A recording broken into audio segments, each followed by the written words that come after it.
Today, on episode 68 of Rail Talk, we welcome presumptive Eclipse champion jockey Flavien Prat, recap a big weekend on the racetrack, and all the other hip-hop happenings around the racing world. I'm Joe Bianca. I'm an ownership advisor at West Point Thoroughbreds. And don't forget to subscribe to the show. All those buttons are right below my face right now. And if you're listening on the audio version, go to YouTube, Spotify, Apple Podcasts, Audible, wherever you get your podcasts. We appreciate every one of your subscriptions. Keep smashing that button.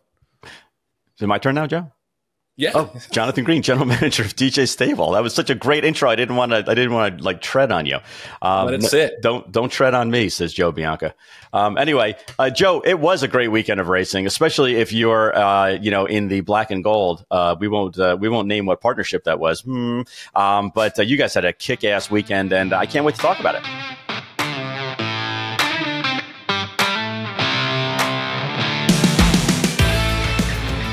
Rail Talk is sponsored by TaylorMade. TaylorMade currently, as we speak right now, the leading consignor at the Keeneland November sale. So shout out to TaylorMade. We know they're always going to be near the top of those lists at the major sales. So it's great to see them continuing to be the gold standard in this industry, in the sales business, but also in the stallion business. They're up and coming stallion farm as well. Obviously not this time, speaks for himself, but a lot of really nice young stallions to get in on the ground floor in right now. Tacitus, I mentioned, West Point has two of those. I think John and DJ Stable have one as well. Knicks Go. John was mentioning how good they look. The Instagrams are really starting to run. So Instagram is definitely one you want to get in on right now because, these breeding decisions, you see a lot of these mares changing hands right now. You want to make a breeding decision for 2025. I'm telling you, TaylorMade, not this time is the only headline star right now, but that's not going to be the case for long. A lot of these horses are going to be big time stallions in the next 2 or 3 years. Also, TaylorMade Sales is accepting nominations and entries for the Fasig-Tipton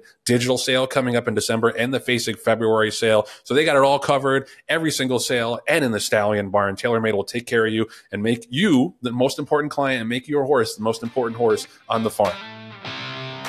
So there's a little bit of a dip in excitement usually on the weekend after the Breeders' Cup, but not if you're a West Point Thoroughbreds partner. We had a phenomenal weekend on Saturday at Aqueduct, and it had been a tough meet at Aqueduct. I've been out there a lot for a lot of horses to run pretty disappointingly. Saturday was the big breakout party. First, we had Cugino run second in the Hill Prince. I was surprised at how far back he was, not to criticize Flavien Prat as the chief member and number one president of the Flavien Prat fan club. He ran second to Deterministic. There's no shame in that. Deterministic is a really nice horse as well. And then Integration winning the Red Smith Stakes. And I think that this is actually a significant result beyond just the West Point interest and the home team and all that. Because Integration, after the 3-year-old campaign he had going 3 for 3, record-setting win in the Hill Prince, I think we all assumed this is going to be, if not the top, at least one of the top turf horses in the country in 2024.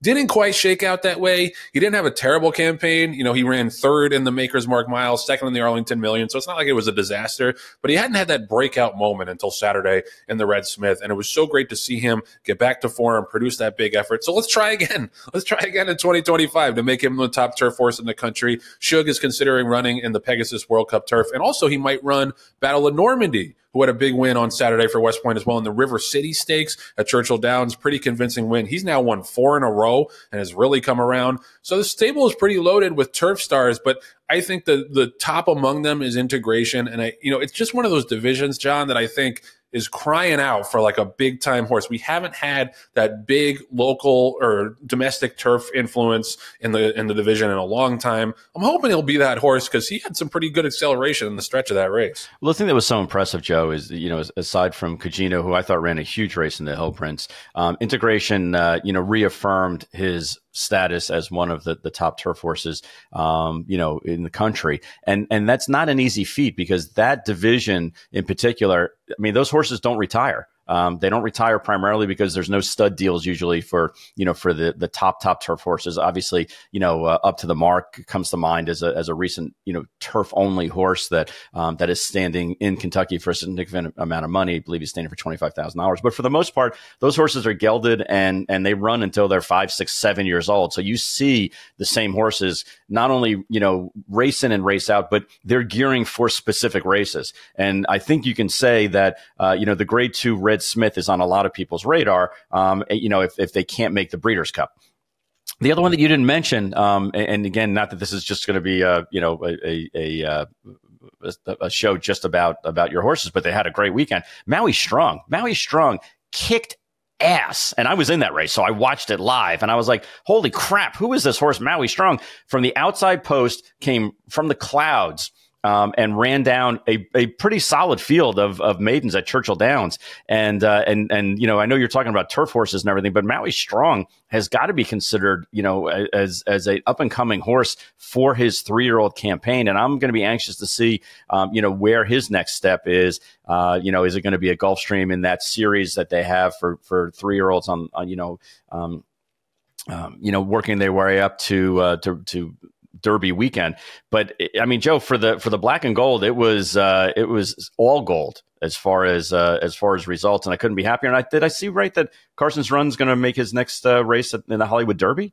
Yeah, sending him out to California. He's obviously had a tremendous year. That'd be a great capper. And yeah, Maui Strong was really good too. Like he's one of those horses that you just kitten's joy out of a Giants Causeway mare. He showed a little bit of talent on dirt, like not a ton, but the fact that he can even stand up on dirt. Yeah. Suggests that he's a really nice horse, and we're looking forward to what he can do as a 3-year-old. Yeah, so it was a great weekend, and really cathartic weekend, like I said, because it had been like a little bit of a disappointing fall. So we're really looking forward to those turf horses in 2025. You know, John, I wanted to switch gears a little. Yeah, go ahead. No, I was going to say, and Joe, just for for our listeners and for our viewers, that's the cyclical nature of racing, is that, you know, you're going to have a great weekend like you guys did, and then that's going to make up for a couple of bad weekends that you had previously. So it's not a matter of, or should we change things if we don't win, or should we do something different, or, you know, should we change jockeys or trainers or managers or racetracks altogether? Sometimes you just have to stay the course and just know that at the end of the year,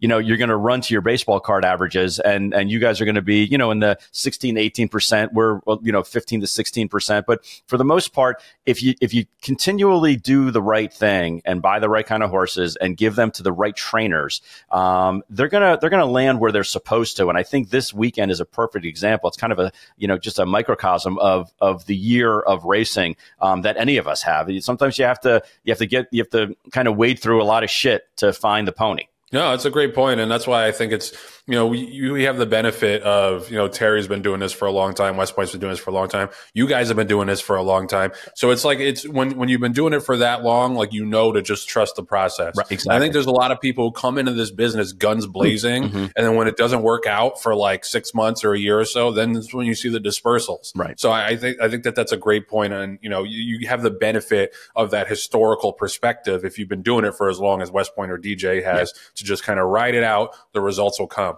Right. Switching gears for a second, John, you had some interesting observations about the sales, because it's a big time of year for the sales after the Breeders' Cup. Obviously, we had the Facing Tip and Night of the Stars. Keeneland November is going on right now, so this is like the big broodmare weanling sale season. Right. And yeah, the results have been kind of hit or miss just from a layman's perspective, but I'm curious to hear what you think about it. No, Joe, and that's really the conundrum that the breeding industry is in right now, is that there's 20 to 30 stallions that are the popular stallions. They're like the Heathers of the industry. Everyone wants to be them. Everyone wants to be a part of their program, and yet there's a finite number of them that are out there. And what I'm seeing is that not only is the market, you know, fickle, because it's been that way for a long time, but now you're starting to see, Joe, some of these, like it used to be where if you wanted to breed to the tried and true older stallions, you knew you would pay $50,000 to $100,000 for a stud fee. If the foal came out right and vetted okay, you were going to get $150,000 to $300,000, and that was just a good business plan. But what's happening now is that people are giving up on some of these older stallions, and it's not through any fault of their own, other than just they've had a bunch of horses out there. So I'm going to use Munnings as an example, because I really like Munnings, and I think that he's a solid stallion. But there have been enough of them out there where trainers have had a Munnings and it hasn't worked out for them. So now they're like a little bit sour on that horse. So they won't, you know, buy the next Munnings that comes in, or at least they'll be like, this one has to be perfect for me to take a chance on it again. Whereas like 5-10 years ago, that wasn't the case. If you had a good stallion, you could ride that horse out almost until it was like 18, 20 years old before you had to worry about, okay, well, maybe they're shooting blanks. And I think it's just the time frame.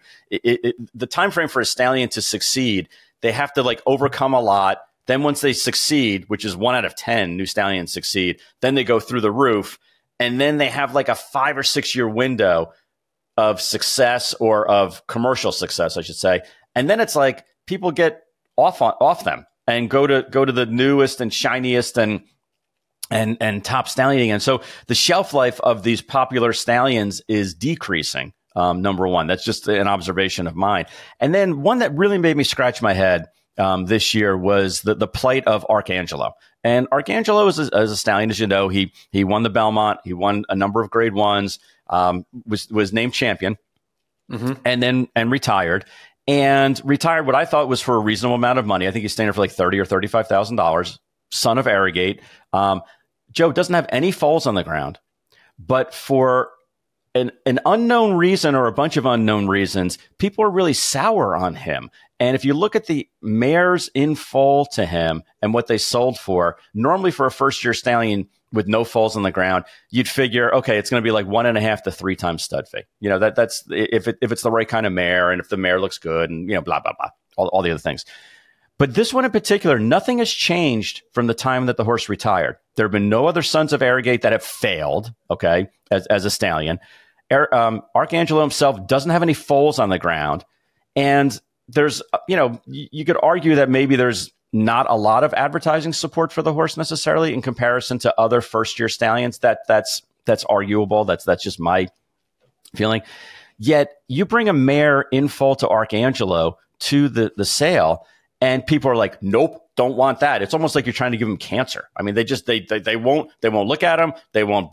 And there's no reason why. Like, it wasn't like this horse came up after retired and there was a positive and it was DQ'd. From winning a big race, and therefore the luster is off. Or, like I said, the other sons of Arrogate haven't hit the board as far as stallion, on the stallion roster. He has no foals on the ground, so nobody's basing it on anything other than just, I heard a guy who said that he doesn't like Arcangelo, and that's why I'm not going to buy a mare in foal to him. It was just an interesting observation that you would think that a horse like that would, jump up and really add value. But for some reason, that horse is like persona non grata, or horsana non grata, depending on what language you're speaking, for our friends in Argentina. And like, nobody wants to touch a mare in foal to Argentina, to Arcangelo. So I'll be curious to see when the foals hit the ground and people actually have evidence of whether or not he's like stamping his foals, or the foals have good walks or good conformation stuff. If kind of the tide turns on it. But for right now, Joe, it was just a really weird kind of anomaly just on that one horse, and the horse hasn't done anything to deserve it. Yeah, I don't get it. Like, I honestly, it's kind of above my pay grade, but it's like, it just seems kind of like hive mind to me. Yes, like, a couple people sour, a couple important people sour on the horse for whatever reason, right, and everyone backs off. Like, I think of Daredevil. Yeah. When Daredevil got shipped to Turkey, and basically before his horses even had a chance to run, right, and he comes back and he has Swiss Skydiver and She Dares the Devil, and they're like, oh shit, we got to bring him back. Yeah. We didn't actually give him a chance to prove himself on the racetrack. It's such a fickle industry, right, the sales and stallion business. And I just think, like, I think that's kind of a function of there being too many horses going to stud, and I think that's one of the reasons, at least from my perspective, is that there's too many different options for new stallions, that if one of them has one little chink in the armor at all, get rid of them. There's another new one coming in right behind them. I think there's too many options when it comes to new stallions. Right. And one other thing that I'll say, and I know normally I don't agree with their philosophies in business, but I have to give credit to the horses that are retiring out of the Baffert camp, because they did something that was very smart, Joe, in my opinion. Instead of giving the 5 or 6 new stallion prospects to 1 or 2 farms, they doled them out to like basically one stallion to each farm. I think there was one farm that has 2. But for the most part, they doled them out and basically said, here's the one that you're going to have. Make it work. And if you I'm paraphrasing, I'm speculating, I should say, make it work. And if it works, we have a pipeline of other colts that we're going to, that we potentially can send to you. And they sent one out to like the major 5 farms in Kentucky. And I think that was a brilliant move because basically they're putting them in competition with each other, the farms, I mean, in competition, and basically saying, how are you going to make my horse the best stallion prospect that it can be? And there's a lot of buzz. You talk about hive mentality. There's a lot of buzz on 3 or 4 of them about how good they look and how, how well conformed they are and everything. And that's the way that you manage stallions, is that you make the farms really step up and market and promote the hell out of the one that they represent for you. Yeah, no, for sure. And it's just also, in addition to there being too many new stallions every year, like the expanded books of 200 plus mares, like there's just such competition for a decreasing amount of mares that, yeah, it's not surprising to see new stallions given up on, but it doesn't make any sense when they haven't had even a chance. In this case, even a chance to have their horses sell. Yeah, to have them on the ground. Running on the racetrack. Yeah, exactly. To have them set foot on the ground, for God's sake. And it wasn't like he was getting bad mares. I mean, it's a function of the popularity contest, the hive mentality, however you want to say it. And the horse really this one in particular hasn't done anything to stub its own toe. It's really kind of unfair. And you say, yeah, there's too many stallions that get retired. Here's a horse that won a couple of grade ones and was a champion and is a son of Arrogate. So, and a great female family. So you say, if any of them had the reason and rationale to be retired, this one would be it, as opposed to a horse that maybe was like well bred but never ran, or ran a couple of times, or competed well but was a kind of horse that was a compiler, that just picked up races after kind of the good ones all retired, and he picked off some of the older graded stake races because the competition wasn't as great. So it made me scratch my head, but enough where I wanted to at least talk it out and get your insight on it, as to why that might be the case. And I would love to hear if somebody else has a better theory as to why that was the case. I'm all ears because, we bred a mare to Arcangelo. And I'm going to wait and see, what the foal looks like, before making a decision on whether or not, the horse is going to be a success or a failure. And even that, Joe, is too small of a sample. Even if we go to the weanling sale next year and look at like 20 of them, that's too small. But unfortunately, that's kind of the game that we're in right now. Real Talk is sponsored, as always, by the Green Group, the #1 accounting firm in the horse business. There's one reason they're at the top. No other CPA firm knows the horse industry like they do. Len and DJ Stable have over 200 horses. They have close to 1,000 clients in the horse business because they make the money and save them taxes, from trainers to owners to everybody in between. Len and the Green Group will take care of you. And there's a special offer for listeners of Rail Talk. There's a complimentary, confidential half-hour consultation in it for you, guaranteeing you'll get value if you call Len up at, what's that number, Michael? 732-634-5100. Green Group 732. Buddy. 732-634-5100 or greenco.com. But you don't have to take it from me. Take it from this next satisfied customer. We mentioned her earlier in the show, trainer of a champion 3-year-old, Jenna Antonucci. We swapped over recently, and it's been great, work with him and the team, and to really just deep dive things and assess to make sure we're making the right moves. And it's great to be able to pick up the phone and call and say, hey, this is what I'm thinking. How would you like me to handle these things? So important to be comfortable. We're talking about managing things that are life and real things, and sometimes we can get a little lost in the make-believe of horse land. So trying to make good long-term decisions and knowing that and having that confidence in the team you're dealing with is important. Thank you, Jenna, and I can attest that Len and the Green Group will find you value and savings. Call them up at 732-634-5100 or check them out at greenco.com. So we are so thrilled to bring this next guest to the Rail Talk studio. He's the man of the hour, the man of the week, the man of the year, presumptive Eclipse Award winner, Flavien Prat. Welcome to the show. Well, thank you guys for having me. Oh, we're so excited to have you. It's been so great to watch all of your success this year. And, I know you don't want to get ahead of yourself, but you are most likely to win your first Eclipse Award this year. Being a jockey is the kind of pursuit where there's always the next thing. I feel like it's very hard to sit in some celebration and some appreciation. But if you are lucky enough to be up on that stage, just give us a little preview of what you might say about how much this would mean to you. Well, it's, there's obviously a lot of people behind me that, has supported me and helped me throughout this journey. So, that's probably, just want to be thankful for them. It's, it would be a great achievement, and it's something that, I would have dreamed of. I moved to this country, 10 years ago, and, I was hoping for a better success and better life, and it definitely happened. Yeah. Yeah. No, that's great. And staying humble, which is what has been the key to your success. It seems like. Was there a race in the past 10 years where after you won that race, you were like, I can compete with these guys. I'm here to stay. I don't know if there's one race. I would say probably the first Breeders' Cup. It's like, like you say, you're like, okay, I can do that and I can compete. Probably the first Breeders' Cup, where I was, especially for me coming from Europe. At the time I didn't have so much knowledge about the Triple Crown, and for a European guy, it's the Breeders' Cup are a lot more, in the spotlight. So, I think the first Breeders' Cup would be something that, it was probably the first milestone. Yeah.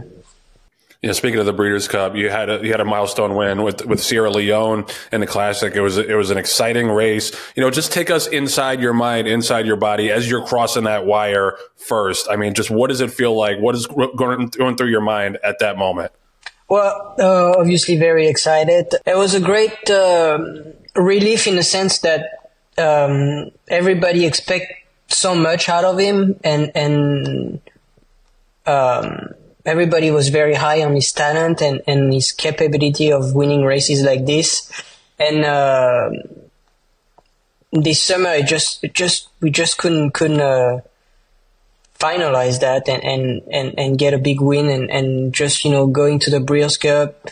For once he was not the favorite, I think, and so we didn't have much pressure on, but it felt like it could be his day in a sense where he probably would like the track, and the pace could set him up well. So but he shined on the right day, and it was great to see him run that way. Yeah. Yeah. And Flavien, as an owner, and I think Joe will appreciate this as well, sometimes we send horses out there, and sometimes the rider will stay with the pony, and kind of warm them up. And sometimes they'll break away from the pony and warm them up, a little bit more. I always have mixed feelings about that. If it's a new rider on a horse for the first time and they take him away from the pony, I'm always like, is he feeling something that he should be, I should be concerned about? What's your strategy in the pre-race, whether to keep your horse with the pony or to take it away? Well, it depends. Most of horses for Chad Brown, he likes to give them a good warm-up without the pony. I think it depends on the trainers. How they've been trained. Some trainers train a lot with the pony, some don't.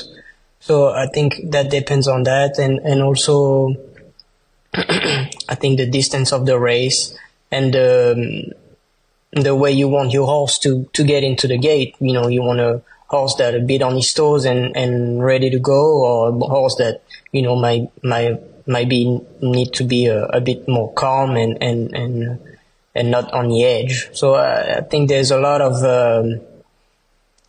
thing to consider in that situation.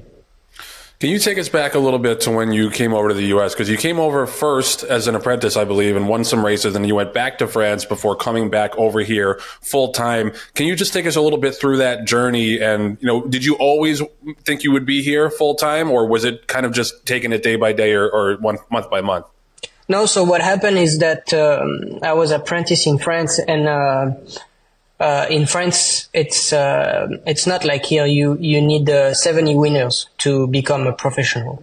And my first full season I had like 62 winners, I think, and I didn't want to finish the season as a gentleman rider. I was trying to get a break, go to the United States and get a different experience, and this way I could come back to France with still my apprenticeship and hopefully get some momentum for the rest of the season as I become a gentleman rider. So that's the first, that's how I came to California with Leonard Powell for the first time. And, I rode a few races. I think I won 2 races. Then, I came back, one more winter, for Leonard Powell, because, I fell in love with the races in America and California. And after that, I've done that, a few times. So one more time for Leonard Powell, and then after that twice for Richard Mandela. And, at the time I was doing well in France, but not as good as, I wanted it to be. And, after my, apprenticeship, I was struggling. It took me, a few seasons to get back into a confidence and riding decent horses. I won a few stakes. I won a grade 1, and I was second call for the Vertemer and Fire. But I just didn't feel like there was not much going on, and I just felt very happy every time I was going to California, and Mr. Mandela was always giving me a chance, and I was riding horses for him, and it felt like we had a great connection. And so that's why at some point I decided to come here and stay. Right. And Flavien, you've obviously ridden in all the major races. You've won a majority of stake races this year, 73 stake wins, 50 graded stakes, 16 grade 1s. And on different types of horses, come from behind horses, front running horses, turf, dirt. What is your favorite type of horse to ride? Not necessarily specifically the name of the horse, but is it a come from behind horse? Is it a front running turf sprinter? When you open up the PPs and you go, oh, damn, I'm on this horse. That's awesome. Like, what is that type of horse? I think the one that crossed the line first. No, I mean, honestly, I don't have a preference. I think as long as, the horse is honest, he'll give you a good run. And you understand his way of running. I don't have any preference, honestly. I really can care less. I love dirt races. So in general, dirt races are, win in the front hand, but, you have some closer, just like Sierra Leone. So, no, I don't have any preference. Gotcha. Yeah. I mean, that's what I think. One of the things that makes you great is that you can ride any kind of horse. Some jockeys are more inclined to ride speed horses or closers. I think you can ride all of them. I think one of the reasons that you're going to win an Eclipse Award, knock on wood, is that, you were unafraid to challenge yourself first from coming to France to California and then going from California to New York. Because you could have stayed in California and just gotten fat and happy, winning all those riders titles all the time. But no, you wanted to be the best of the best. So when you did come to New York, was there an adjustment period, or did you just jump in and say, hey, I belong here, let's see what happens? No, there's been an adjustment, and even though I thought I belonged here, you ride against different rider, you ride against on different racetrack, regardless, every racetrack in America are about the same, 1 mile or mile and 16. But it's very strange. You never ride the same way at Kinlan that you ride at Aqueduct or Saratoga or Del Mar. It's very strange. But that's what I feel it is. And so no, there's been an adjustment. But I just thought, I was in a very comfortable zone in California, and I felt like there was not much improvement. I thought my riding was not was not improving, and I thought I need a bit of a challenge and see something different. And I thought, it was the right time. Obviously, I had it felt like I could have great support from trainers on the East Coast, and which I did, and very grateful for that. Right. And Flavien, my last question to you is, obviously you're an import from Europe. We've seen a lot of horses that have come over from Europe and have had success here. What should the betting public or owners look for in a horse, maybe coming out of Longchamp, that would indicate that the horse could succeed here in the States? Honestly, I don't have a response to that, because I've seen horses that are very good in Europe, and you think, okay, this horse is gonna be a very good horse here, and they just don't adapt. And you get horses that are average, and they come here, and all of a sudden they become great because they adapt themselves well. They fit the races better than other. So I think the most important thing is to adapt to the races. You need good gate speed. You need to substance the pace that is obviously a lot stronger than it is in Europe. Right. All right. Last question for me. You mentioned there's a lot of people behind you that help you get to this success. You have 2 young children. It's a hard life being a jockey. It's a lot of early mornings, a lot of tough work on your body. How much does having that family and that atmosphere around you when you come home, like how much does that help you get through the grind? And then how gratifying is it to share that kind of success with them? Yeah, I'm very thankful that my wife and my kids are great support. It's not easy. Obviously, I'm in California. I travel a lot, California, New York, Kentucky, and it's not easy to spend much time with them. But they've been very supportive, and yes, since having kids has changed obviously a lot. You get a bad day and you get home, and you get those 2 kids, and everything is fine, right? So it has changed for sure. But yeah, like I said, it's been challenging in the sense where you're traveling a lot. But like I said, my family has been a great support on that part. It's been so thrilling to watch your rise and your success. And I always say this, it's nice when nice happens to nice. And you're above all, you're a good dude. You're great with the owners. You're great with the West Point partners. And congratulations on all the success this year, man. Thank you very much for coming on. Thank you, Joe. Great having you. Rail Talk is sponsored by Facing Tipton. Obviously, the Facing Tipton Night of the Stars sale was fabulous, topped by McCulloch, who sold for $6 million. It was a tremendous, tremendous Night of the Stars. Had 172 horses sell for over $93 million.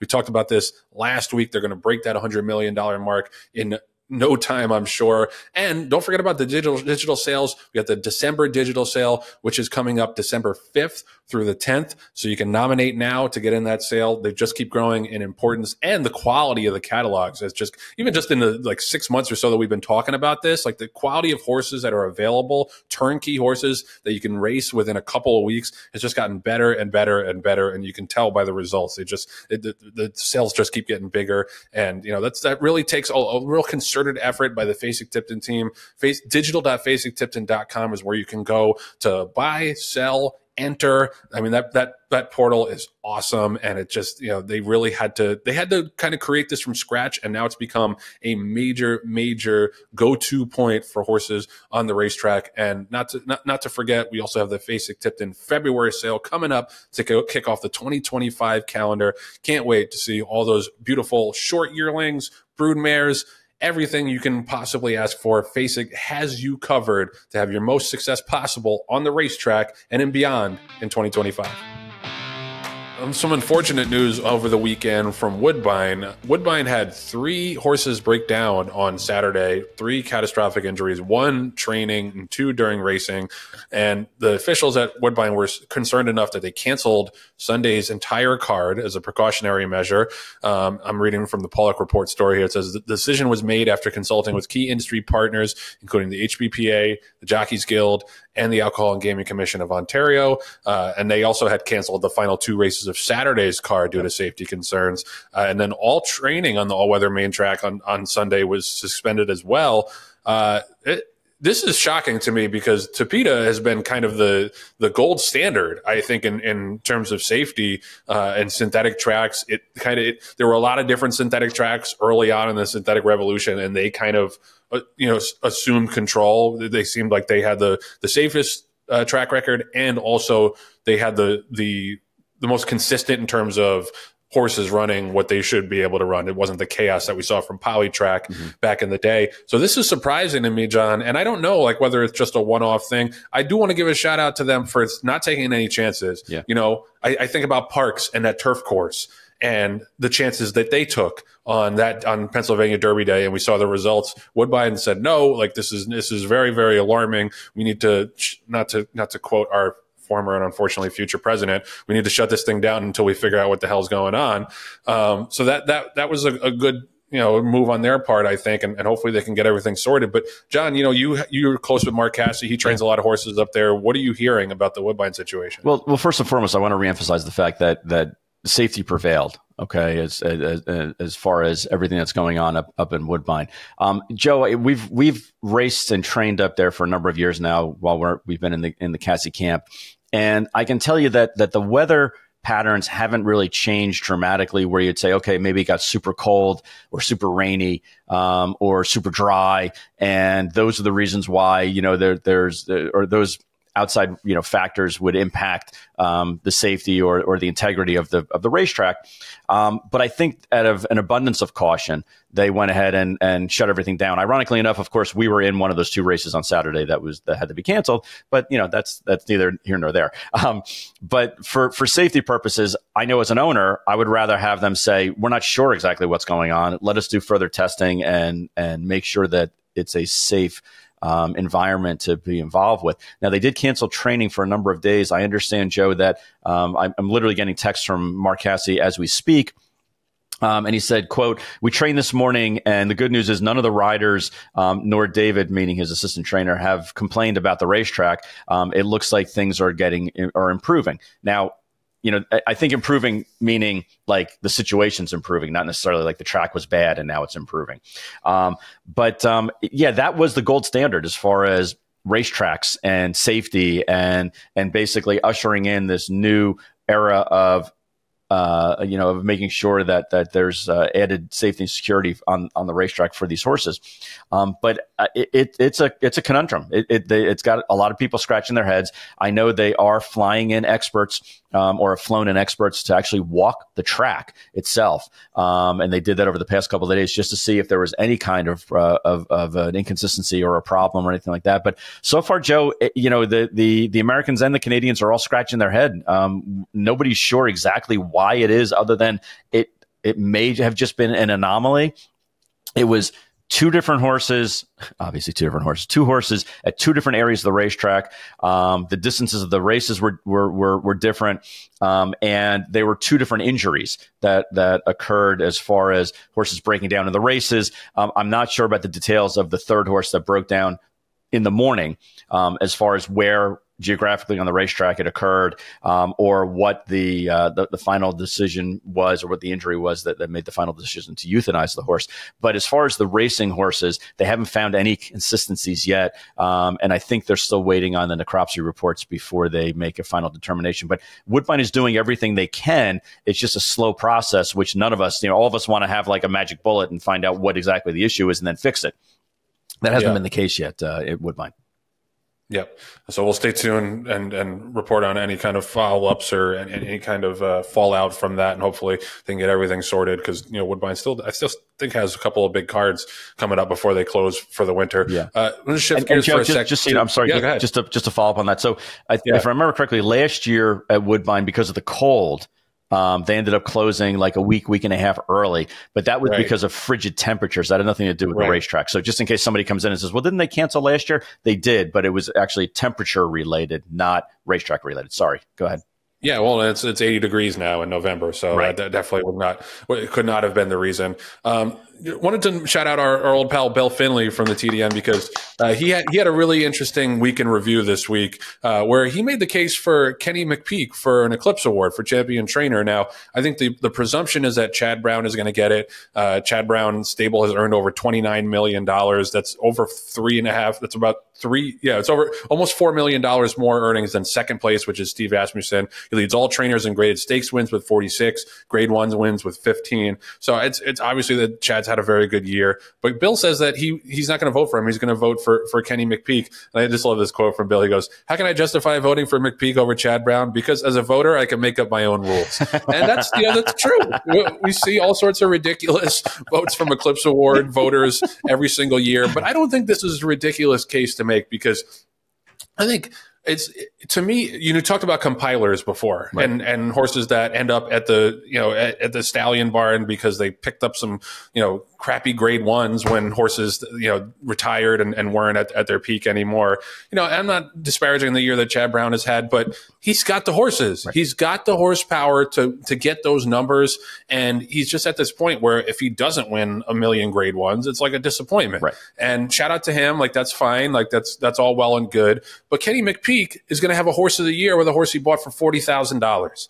And he stepped out of the box and ran her against the boys in the Travers. And I think that counts for something. And he's had a good year too. He's had over 14 million in earnings. Like I said, he's going to have the champion, the horse of the year. And I love his attitude. And I'm just going to the quote from the story. Kenny McPeek says, "Here's the way I felt about the Travers. I had won 2 Alabamas before. I thought if I ran her in the Alabama, it was going to be a really boring race. The way she dominated the 3-year-old filly division, it was going to be a bit of a yawner, and that was going to be bad for the game. Mm-hmm. To give it a little life and inject something a little different for the sport in the summer, I made the decision to run her in the Travers because I thought she was good enough. With a little luck here or there, she might have won, but I was really proud of her effort, and I think it elevated her status as opposed to otherwise." Like, we're crying out for that. Yeah. Like, that's something, that's an attitude that we are crying out for in racing in an era where everybody is so conservative and doesn't run their horses enough and wants to pick and choose because there's too many graded stakes. So you can have like the exact kind of campaign you want. For a guy to step out of the box and to have that kind of overview of what's good for the sport and have that level of thinking, that macro level of thinking that, hey, who gives a shit if we run in the 4-horse Alabama and win by 10 lengths? Is that going to to move the needle for anybody? Right. Or is it more exciting to run her in the Travers? And it was exciting. Right. That head-to-head battle with her and Fierceness, who's going to be 3-year-old, or one of the contenders for 3-year-old champions down the stretch. I think there's a case to be made that, yes, Chad Brown had the most grade stakes wins. Yes, he had the most grade 1 wins. But who had the biggest impact on the sport this year? Not to mention he won the Kentucky Derby with Mystic Dan. I haven't even brought that up. Yeah, another modestly bred horse, and just looking at the numbers, just in terms of total starts, Chad had 865 starts. Obviously, he had $1 million horses left and right, and McPeek had 542, and he's got the horse of the year with a $40,000 purchase. We ran against the boys and almost won the Travers. To me, he had the bigger impact on the sport, and I actually agree with Bill. Yeah, and how many times have you said that in your life? but Joe, I think, I'm sorry, I almost jumped the gun, but I think when you start and finish a resume in an industry that focuses so much attention on the Derby and the Oaks, I mean, that is those are the races that the majority of the industry cares about. Obviously, the Breeders' Cup as well, but the Breeders' Cup is a series of races in the sense of you have different delineations amongst distance and surfaces. We focus and talk so much, and there's hundreds of millions of dollars spent on trying to buy horses to win the Oaks and the Derby. And the guy did it in the same year with modestly bred horses. You could, especially in comparison to the 7-figure horses that were in the gate against them both. So to me, that carries a lot of style points. It's not just statistically, this guy had X number of wins, this guy had Y percentage of stakes wins. You have to account for what is he given? What inventory does the guy have? And what did he do with it? And to win the Derby is huge style points. To win the Oaks, huge style points. To run Torpedo Anna against the boys in, arguably the toughest race in the toughest circuit, huge style points. To win the Breeders' Cup with her, huge style points. And then on top of it, he's also, as an individual, he's an entrepreneurial. I mean, he's got his own podcast. He's promoting the industry. He's doing things that are positive, bringing positive attention to the industry as well. And I think that's part of that should be part of people's, voting thoughts as well. That should be part of the rubrics. It's like, what else is he doing to benefit and enable the industry to move forward and to be better? And you can say what you want about Kenny McPeek. He rubs some people the wrong way. I mean, he's not just a happy, jolly guy all the time and everything like that. Nobody is.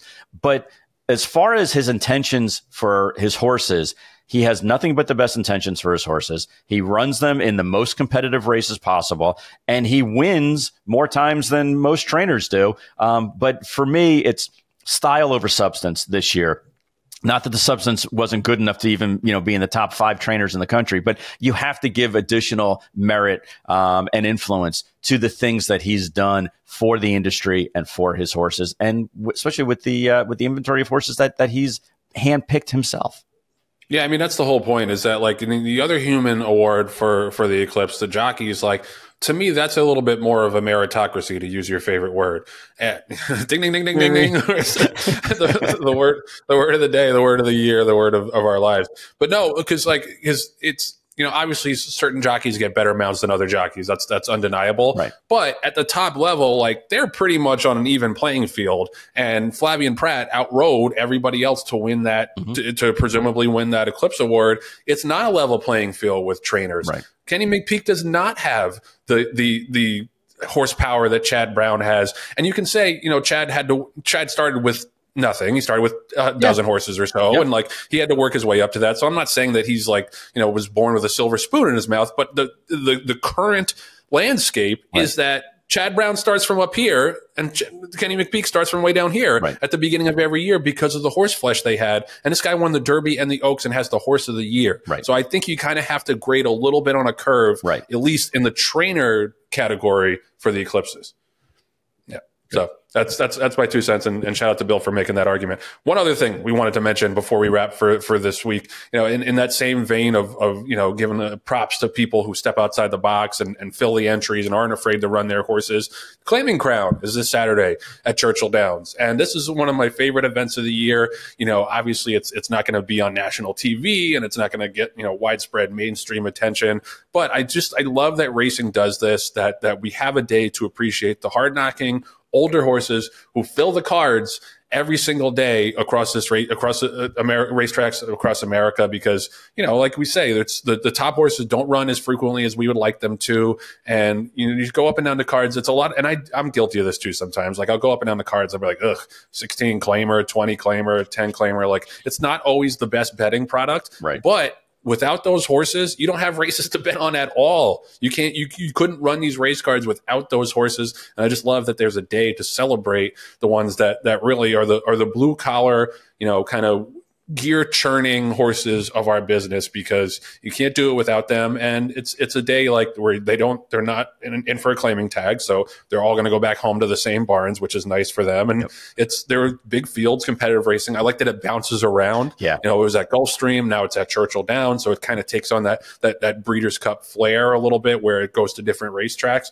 So I'll tune in. I'll probably bet a couple of races at the Claiming Crown on Saturday, and just more broadly, I'm happy that this is something that the sport does to recognize like the war horses that we have.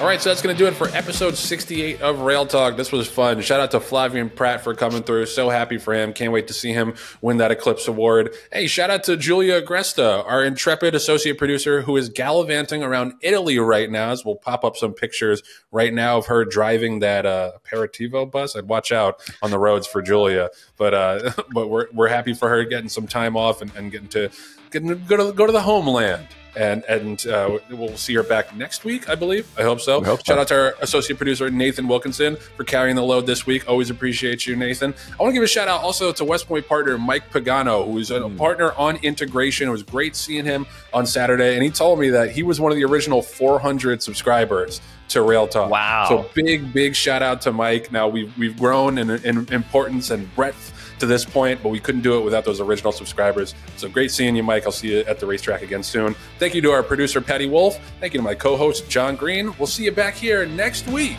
on Rail Talk.